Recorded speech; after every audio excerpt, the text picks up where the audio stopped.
This is Howard from BigHBricklin.com, and we're here to show you how to make the air conditioning on your classic car work like a deep freeze without getting rid of the original equipment. We've already went over the front seal on the York compressor to keep it from leaking refrigerant out, but there's much bigger problems inside the car. We're talking about hot air entry and poor connections between the fan box and the evaporator. And one of the biggest problems is they use this foam right here to seal the system. And this is the original foam from an original 500-mile car. And look at this. It just turns to dust. You turn on the AC and that blows right in your face. So here we are in a 1975 Bricklin with the upper dash removed so we can see clearly what's going on here. The next major concern is this fan box connection right here to the evaporator, and that's the cold stuff in an air conditioner. This is a huge gap that is filled. Looks like this car had 2 layers on it. It's filled with this foam, and the minute you turn it on, it blows it all out. And I've got this huge cavity right here, and it doesn't even line up. Now we've got a kit that causes this to line up, gives it good laminar flow, and it seals that connection perfectly. Once you seal that up, then the AC system works great. Now over here is the fan box, and it also contains the heater core. And when the AC is on, the heater core is turned off. But what you need to take a look at here is this is where some of the problem starts, right here. This is some of that deteriorated foam, and I'm going to stick the pen light in here and put a screwdriver in here and pull this out. This is just unbelievable. Most cars don't have any foam in them at all. And all this has to be removed, and we're going to replace it with a much better seal. But if you look inside here, that is outside air coming in the box. Hot air blows right past this seal in the summertime and lands right on the passenger's feet.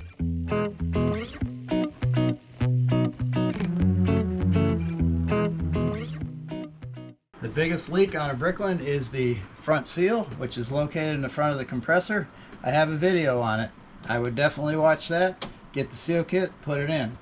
When the refrigerant goes in, it stays in for years. The factory fan clutch starts to operate at 210 degrees. That creeps the engine temperature up. It's too hot, boils the carburetor.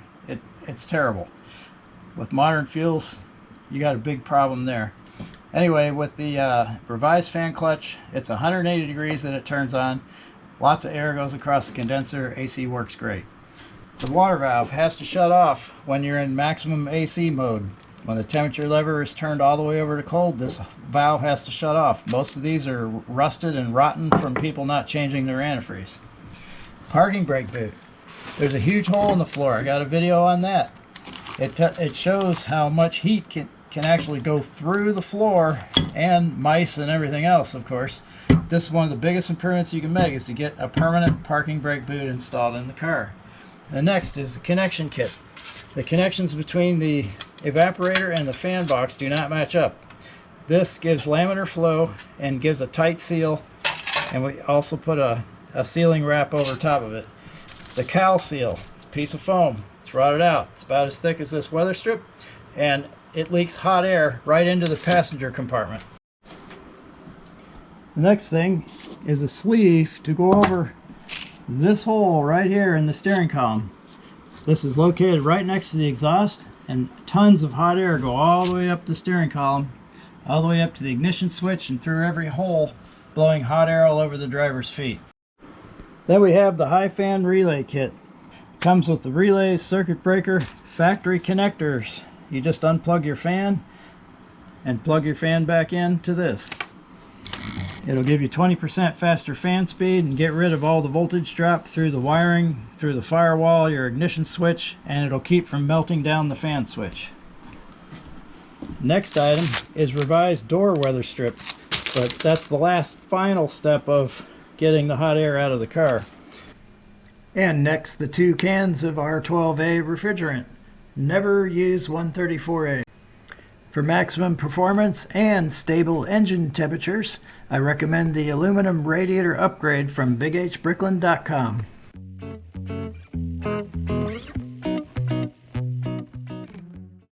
The Bricklin heating and air conditioning system is basically controlled with 3 levers. One controls the mode. It goes from defrost, heat, AC, max AC, and this is the temperature lever here, and the fan switch. This is cable operated, very ingenious design, and as I operate it, you can see how everything moves on the mode control. One cable operates the recirculation door, which opens in AC position and closes in heat and defrost. The other cable operates the defrost mode,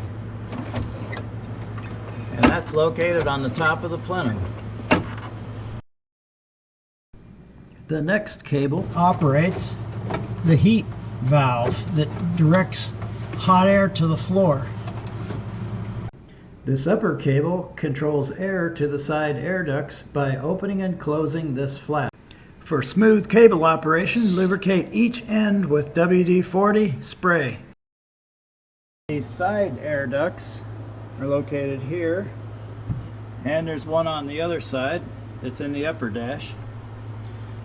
And they have to have this valve come fully open when you're in the AC position. To make these cable adjustments, you remove this little clip, slide the cable back and forth to make the adjustment, and then pop the clip back on. I recommend using a small channel lock pliers. The temperature lever operates a flap inside the heater core box, and there's a switch when depressed in the cold position. Has to open a vacuum valve that shuts off the hot water to the heater core. If the hoses are reversed, you'll hear a hissing noise. There's a hose that goes here and a hose that goes here, and they run outside through the firewall into the engine compartment. At this point, the cowl seal is in place, and we've installed the connection kit on this car. There is foam wrapped around some of the ductwork to reduce noise, and it also seals the ductwork. So if there's any bad foam, it needs to be replaced. Make sure you have the retainer clips on the duct outlets and attach the ductwork securely. Make sure there's also a clip on the top.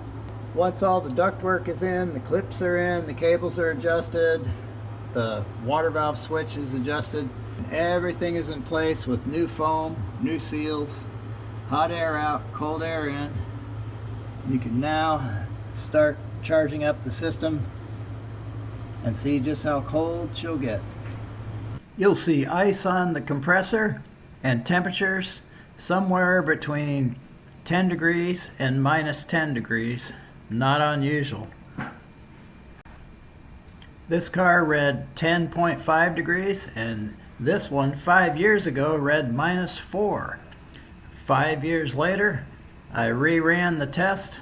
No refrigerant has been added to this car, and it went down to 0. So if you want cold AC in your Bricklin, follow my guidelines and bring a blanket. You might need it on a long trip.